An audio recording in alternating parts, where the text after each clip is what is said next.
What's up, guys, and welcome back to another video here on BMOS Wrestling.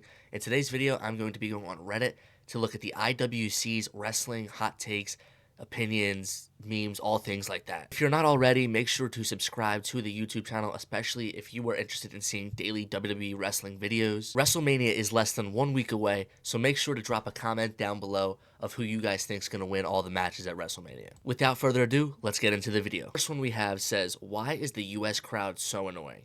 Is the concept reading the room that difficult to comprehend? And then the picture is of Jey Uso kind of frustrated after he was cutting that promo that he just did on Gunther, where the crowd just kept chanting yeet repeatedly after everything he was saying. And this was super annoying just because Jey Uso doesn't usually cut serious promos, especially with this new character that he has as a solo character. So to see him cut such a serious promo and the crowd kind of just ruin it, it made me really frustrated for him. He told him like 3 times to stop chanting yeet. I mean, literally in this picture it says Jimmy was in the hospital and then yeet.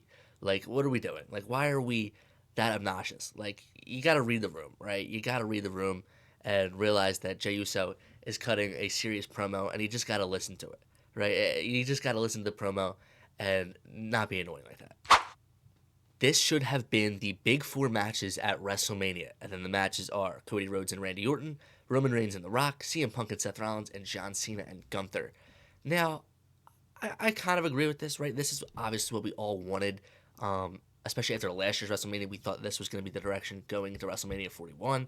Obviously, none of these matches are actually going to happen. They ended up doing CM Punk versus Seth Rollins earlier than expected, which I think was the right move, because I think if they waited to do their first match at WrestleMania, it just would have dragged and dragged, which you don't want to do. Because now, obviously, they are going to be fighting each other at WrestleMania, but Roman Reigns is included, Paul Heyman, so it's a whole new storyline rather than just CM Punk and Seth Rollins hating each other. So, and then as for John Cena and Gunther, I wanted that too, but that was obviously before we all, knew John Cena was going to turn heel, right? So that's a whole different story. And then Cody Rhodes and Randy Orton, another dream match that I think hopefully still can happen in the future. And I think no one's disappointed that we're getting John Cena versus Cody Rhodes, heel John Cena versus Cody Rhodes whatsoever. And this is still a match we can still get, right? And Roman Reigns and The Rock, I mentioned this before, I think the window's closing on that match, just because they didn't do it last year. They're not going to do it this year. I think there's a slim chance they do it next year in New Orleans, but I don't think it's going to happen. I think that we all just have to give up on that and have to admit that match is never happening. But, as good as these matches are and would have been, we have to admit the WrestleMania card is fine as it is. Like, we're still getting Cody Rhodes versus John Cena for the WWE Championship. And, we're getting CM Punk versus Seth Rollins versus Roman Reigns. That's going to be a great match with Paul Heyman involved. And, we could get a swerve. Just something unpredictable is going to happen in that match. And then, obviously Gunther and Jey Uso for the World Heavyweight Championship. I don't think anyone would have predicted last year. But the feud's gotten better. We all have to admit that. But, as much as I agree with I would have liked to see these matches on this year's WrestleMania card, I'm not disappointed with the card that we have. I think that we just have to trust Triple H and, just be excited for the WrestleMania card that we're getting. Can we all just collectively agree that this should be on Raw? And it's the New Day versus the War Raiders that is going to happen at WrestleMania for the WWE World Tag Team Champions. Yeah, I 100% agree with this. Why are they defending the tag titles at WrestleMania, but the Street Profits are not? I really have a hard time understanding that, just because Triple H, WWE has done such a poor job of booking the Raw tag titles. It really started with the mess with the Judgment Day and their awful title run, and it finally came to an end. And I don't really think the War Raiders title run has been much better. But then you go to SmackDown, and it's been amazing over there with the Street Profits and DIY and Motor City Machine Guns. Los Garzas and Pretty Deadly have been involved. Like, they've done such a good job of just intertwining those tag teams on SmackDown and really making us believe that this was going to end up being a ladder match at WrestleMania between all 5 teams, which I would have been so down for. The ladder match for the tag titles last year was amazing. I really thought they were going to do that again. They still have an opportunity to do it. We have one more Friday before WrestleMania where the Profits are defending against Motor City Machine Guns, so maybe the whole tag division comes out, causes chaos, and then it gets announced. It is rare, though, that matches get announced the day before WrestleMania, I will say that, but I'm still holding out an ounce of hope that it can happen. But as for the New Day versus the War Raiders, like I said, it's stupid that this is on the card over that, especially since the New Day's heel run has been so stale, so boring. It was a great heel turn, and then it just went nowhere. They've been cutting the same promos every week, and I just haven't been interested. And like I said, I'm just not too interested in the War Raiders in general. They put on great matches, but as for their characters, I just don't really care too much. These two do not have a single bad match. Best tag team in the world. And the picture is of Axiom and Frazier. Obviously, that's Fraxium down in NXT. And I 100% agree with this take. They are definitely the best tag team in the world right now. You can argue with a wall. I don't care.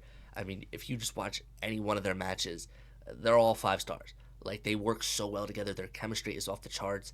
And they're so young as well. I cannot wait for them to be on the main roster and really shake up the tag division.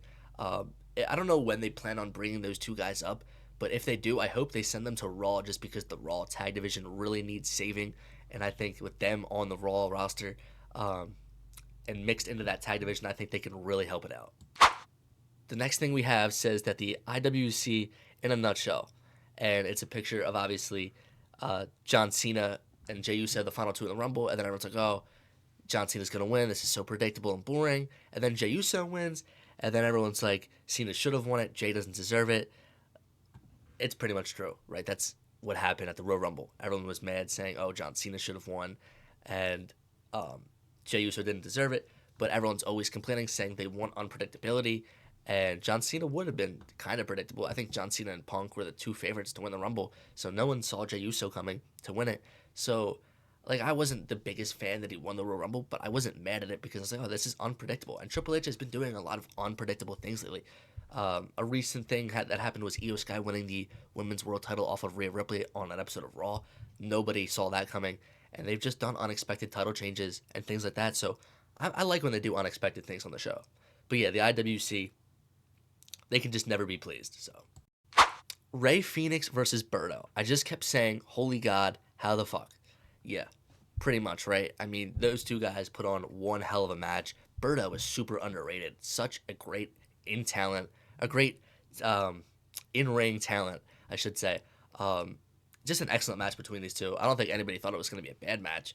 And Rey Fenix is unbelievable. The moves he was pulling out in this match versus Berto was crazy. Like, I've never seen some of those moves before that he was doing, like, in the corner with that, like, spin kick off the ropes. I don't even know how to explain it. It was phenomenal. And then his finisher is unbelievable. He's just such a talented wrestler. And I'm so excited for him on SmackDown. I kind of hope that he wins the Andre the Memorial Battle Royal. I think that would be a great start to his WWE career. I think Berto's another guy that could win it as well. And, you know, maybe a guy like Andrade. I'm not too sure who would win that, but I hope whoever they do have win that match gets somewhat of a decent push because we have to make that mean something. So I 100% agree. This match was unbelievable. What are they doing with Roxanne Perez? Yeah. What are they doing with Roxanne Perez? I don't know. She was obviously the most talented female wrestler in NXT over the last year, had a great title run. And right now, I just don't know their direction for her. She came up, she was in the Royal Rumble, she was the final 2 in the Royal Rumble as a rookie, pretty much, 23 years old, which is unbelievable. And then she was in the Elimination Chamber, one of the 6 wrestlers in the Elimination Chamber, which is a hard thing to accomplish. She's in there with a ton of talent and future Hall of Famers, and put out a good showing as well. So I don't know what they're doing with her right now because she's hasn't been on the main roster TV. She was just on an episode of SmackDown and she had a match with Tiffany Stratton, which I thought was good to see. But her having no direction going into Stand and Deliver or WrestleMania is just upsetting to me because I think she deserves a lot more than that. There was a rumor that it was going to be her versus Bayley versus Lyra for the women's IC title at Mania. Why couldn't they have done that? Like, that would have been a great match and an excellent first WrestleMania for Roxanne Perez, even if she didn't win it. And her and Bayley were having a good storyline. They were having a good feud, and they kind of just threw that in the trash. And, you know, that's the thing Triple H has been doing recently. He just hasn't been following through with all of his storylines. Like, another example of that was the Drew McIntyre Bloodline Hunter gimmick that he had. They just went nowhere with it. And this is another one, sadly. So I do hope they find plans to do something with her because she is super talented and way too talented to be left off of WrestleMania or Stand and Deliver. Am I the only one who feels that something is wrong with this show, being SmackDown? I'm not talking about the booking. It's everything goes in slow motion, promos, matches, commentary, fans. I kind of disagree. I think SmackDown's been fine. It's kind of been a drag just because it's been a 3 hour show. I think it should just be 2 hours, but I think it just comes down to the talent on each brand. I do think Raw has the better talent, and Roman Reigns is obviously a SmackDown guy, but he's been showing up on Raw and hasn't been showing up on SmackDown too much, as he is part-time. And then Cody Rhodes is obviously feuding with John Cena, so they've been putting that on Raw on Netflix to get the engagement from the outside fans. So Cody Rhodes hasn't been on SmackDown a whole ton. He was on the most recent episode. And then obviously you had like the sloppy promos between Tiffany and Charlotte. So it obviously hasn't been as good as Monday Night Raw, and it really hasn't been as good as Raw since the first Raw after WrestleMania 40. Yeah. So I kind of agree with this. Mentioning the fans, it's the same crowd that we usually get on both shows, so I don't really understand that point of that.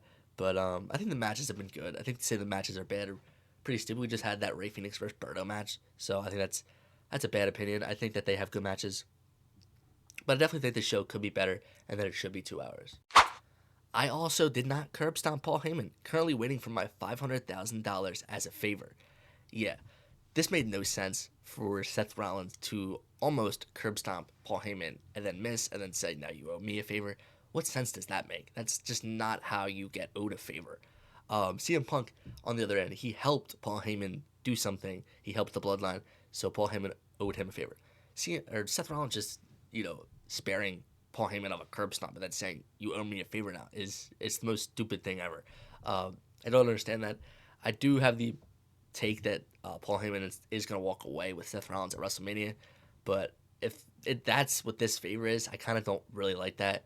I would like it to be more of like, oh, this was already in the works way before that segment, because then it'd be kind of like Paul Heyman against his will going with Seth Rollins, and I don't want that. I'd rather Paul Heyman willingly go to Seth Rollins because he wants to help him. But yeah, this is just not how you get owed a favor whatsoever. Since neither have an official match at Mania, why not run it back one last time? Sheamus versus Orton for old time's sake. I kind of agree with this. Yeah, I love Sheamus and Randy Orton. They're two of my all-time greats. Definitely both in my top 5 of all time, especially since I grew up watching the PG era. Loved both of these guys. And it just pains me to see Sheamus get left off of the WrestleMania card 2 years in a row now. I know last year he was dealing with the injury, so they didn't want to bring him back right before Mania and have him miss it, so they had him come back a little after WrestleMania 40. And he's had a great year. He's put over so much young talent this year, like Ludwig Kaiser, Pete Dunne, Braun Breaker. He's done such a good job of putting over guys and then having bangers of matches with those guys I just mentioned and Gunther as well. How is he missing WrestleMania? I don't know.